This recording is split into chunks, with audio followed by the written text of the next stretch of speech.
चाहे कितने ही सगे हों, इन 3 लोगों पर कभी भरोसा नहीं करना चाहिए। एक वक्त की बात है, एक देश में बहुत ही सुंदर शहर था। उस शहर में एक चोर रहता था। वो छोटी मोटी चोरी करके अपना गुजारा करता था। उस चोरी से उसका अच्छा गुजारा नहीं होता था। एक दिन उसने सोचा, गुनाह तो गुनाह है, चाहे छोटा हो या बड़ा, मैं छोटी चोरी करूं या बड़ी, रहूंगा तो चोर ही और मुझे सजा भी उतना ही मिलेगी, तो क्यों ना मैं बड़ी चोरी करूं। ऐसा सोचकर उसने राजा के खजाने को लूटने की ठान ली। रात होने पर वो महल के अंदर घुस गया और किसी तरह खजाना तक पहुंच गया। वहां पहुंचकर उसने देखा कि खजाने पर कई पहरेदार मौजूद थे। सख्त पहरा देखकर चोर को लगा उनकी आंखों में धूल झोंकना बहुत ही मुश्किल काम है और सोचने लगा, यहाँ तो पहरेदार पहरा दे रहे हैं, अगर मैंने चोरी करने की कोशिश की तो मारा जाऊंगा। ये सोचकर चोर वापस लौट गया। लौटते वक्त उसने सोचा कि खाली हाथ लौटने से तो अच्छा है कुछ ना कुछ यहाँ से लेकर जाऊं, मेरा यहाँ से खाली जाना ठीक नहीं है। चोर के दिमाग में ख्याल आया कि राजा की खलवत खाने में जाना चाहिए, यहाँ पर राजा सोता है, शायद इस वक्त राजा अपने कपड़े उतार कर सोया हुआ होगा। मैं राजा के जेवरात चुरा कर ले जाऊंगा और उन्हें पहनकर यहाँ से माल चुरा कर आसानी से निकल जाऊंगा। पहरेदारों को लगेगा कि मैं राजा हूँ, इसलिए वो मेरे रास्ते में नहीं आएंगे और मेरा काम आसान हो जाएगा। ऐसा सोचकर चोर राजा के कमरे के अंदर पहुंच गया और उसने धीरे से पर्दा हटाकर देखा। अंदर का नजारा देखकर तो वो हैरान रह गया। उसने देखा कि राजा अपने बेड पर आराम से सो रहे हैं और रानी बिना कपड़ों के राजा के साथ पलंग पर बैठी है। रानी को जागता हुआ देखकर चोर के हाथ पैर फूल गए और वो एक तरफ दीवार के साथ खड़ा हो गया और रानी के सो जाने का इंतजार करने लगा। कुछ देर बाद फिर उसने पर्दा हटाकर देखा कि रानी सोई हुई है या नहीं, क्योंकि रानी सो जाए तो राजा के कपड़े चुरा दिए जाएं। चोर ने देखा कि रानी अभी भी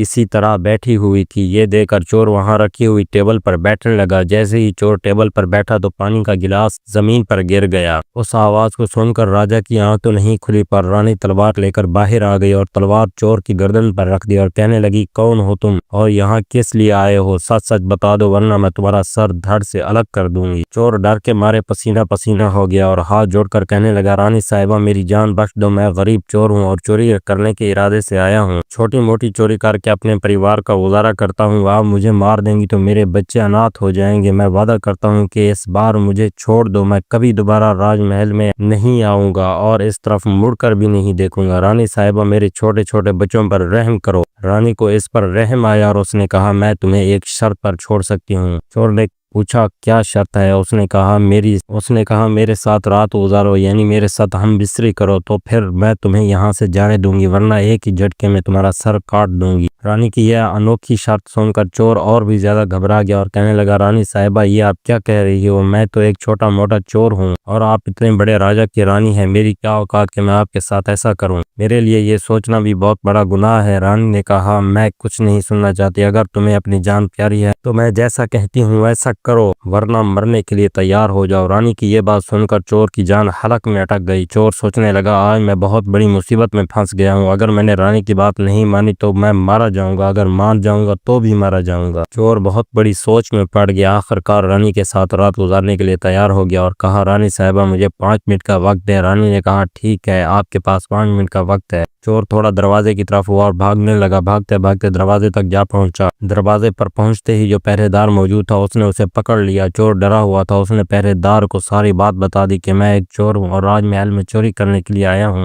लेकिन रानी साहिबा ने उसे पकड़ लिया और छोड़ने के बदले एक शर्त रखी कि वो उसके साथ एक रात गुजारे, इसलिए मैं वहां से भाग आया। चोर ने कहा, मुझे जाने दे, लेकिन पहरेदार ने कहा, मैं आपको नहीं जाने दूंगा, जैसा आपको रानी साहिबा ने बोला है आपको वैसा करना होगा। और पहरेदार ने यह भी कहा कि तुम जाकर राजा साहब को अपने हाथों से मारो। पहरेदार की ये बात सुनकर चोर और भी घबरा गया और चोर ने सोचा, पहले तो बच सकता था, अब तो बिल्कुल भी नहीं बच सकता। अगर रानी के पास जाकर ये बात कहूंगा तो वो मेरा सर काट देगी। अब चोर को चारों तरफ मौत ही मौत दिखाई दे रही थी, तो चोर ने मजबूर होकर रानी साहिबा के पास आ गया और कहा, मैं आपके साथ रात तो गुजार लूंगा, अगर उस वक्त राजा साहब जा गए तो ना आप बचेंगी ना ही मैं बचूंगा। राजा साहब हम दोनों को मार डालेंगे, इसलिए आपको एक काम करना होगा, आप अपने हाथ से राजा का सर काट दे। अगर आप इतना कर सकते हैं तो मुझे आपकी शर्त मंजूर है, वरना मैं आपके हाथों मरना पसंद करूंगा। रानी ने सोचकर जवाब दिया, कोई बात नहीं, मैं अभी राजा साहब को मौत के घाट उतार देती हूँ। हाथों से तलवार पकड़ी और सोए हुए राजा का सर काट दिया। ऐसा करने के बाद रानी बेहोश होकर गिर पड़ी और उस वक्त चोर वहां से भाग निकला। सुबह राजमहल में शोर मच गया कि कोई राजा साहब को मार गया, मगर राजा साहब को मारने वाले का कोई पता नहीं चल पा रहा था। रानी भी जोर जोर से रो रही थी, मगर एक पहरेदार के अलावा और कोई नहीं जानता था कि राजा को रानी ने मारा है या चोर ने। रानी ने कहा, मैं भी राजा के साथ जाना चाहती हूँ। तो पहरेदार ने कहा, रानी साहब आप तो राजा के साथ जाना चाहती हैं, मुझे बस इतना बता दे कि राजा साहब को आपने मारा है या चोर ने। रानी साहब ये बात सुनकर चौंक गई। रानी ने कहा, सुनो, राजा साहब को ना मैंने मारा है और ना ही उस चोर ने। अगर तुम्हें ये बात जाननी है कि राजा को किसने मारा है तो शहर के बाहर एक जंगल है, उसमें चले जाओ, वहां पर झोंपड़ी में बुढ़िया रहती है, वो तुम्हें उस राज के बारे में जरूर बताएगी। पहरेदार को ये बात जाननी थी। रानी की बातें सुनकर वो उसी जगह पहुंच गया जहां पर वो बुढ़िया रहती थी। पहरेदार उस बुढ़िया के पैर पकड़कर बोलने लगा, मैं एक राज जानने के लिए आया हूँ आपके पास। राजा साहब को किसने मारा है मुझे बताइए। बुढ़िया कहने लगी, तुझे ये राज जानना है तो तुझे एक काम करना होगा। मेरी झोंपड़ी के बाहर एक बकरा बंधा हुआ है, तो तुम अपनी तलवार से उसका सर काट देना। सर कटते ही बकरे का धड़ जमीन में गिर जाएगा और उसका सर हवा में उड़ने लगेगा। तब तुम उस बकरे के सर के कान पकड़कर लटक जाना। बकरे का सर तुम्हें जहां पर ले जाए वहां पर तुम्हारे सवाल का जवाब मिल जाएगा कि राजा को किसने मारा है। अब पहरेदार ने वैसा ही किया। पहरेदार ने उस बकरे का सर काट दिया। बकरे का सर कटते ही हवा में उड़ने लगा। पहरेदार ने बकरे का सर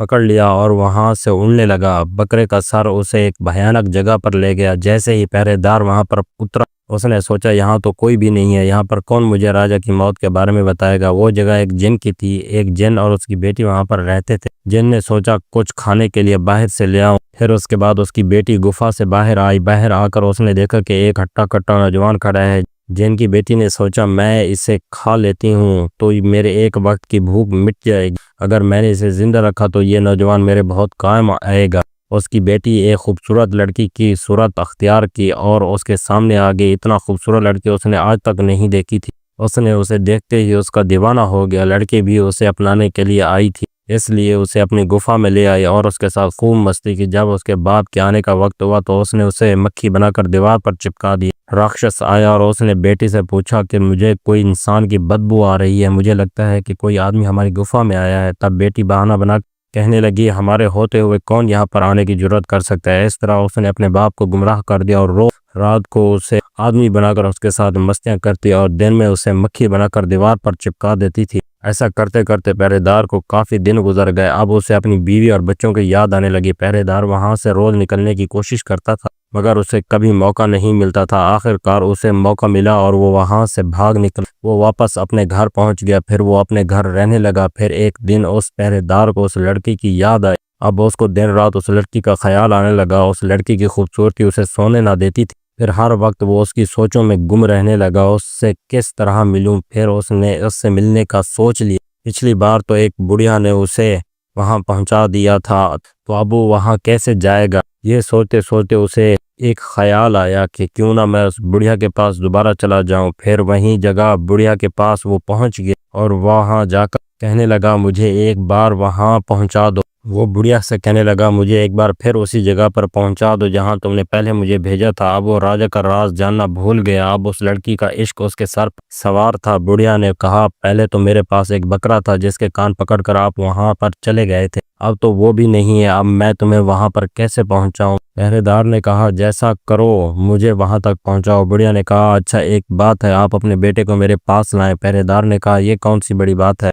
मैं अभी ले आता हूँ। इतना कहकर पहरेदार अपने बेटे को बुढ़िया के पास ले आया। बुढ़िया ने कहा, जैसे आपने बकरे का सर काटा उसी तरह अपने बेटे का सर काट दो, फिर इसका सर हवा में उड़ने लगेगा, फिर तुम इसका सर पकड़ लेना, ये आपको वहां तक पहुंचा देगा। पहरेदार के सर पर लड़की का जुनून सवार था। वो अपने बेटे का सर काटने पर तैयार हो गया। जैसे ही उसने तलवार अपने बेटे के सर पर रखी, तब उस बुढ़िया ने उसका हाथ पकड़ लिया और कहने लगी, रुको, यही तुम्हारे सवाल का जवाब है।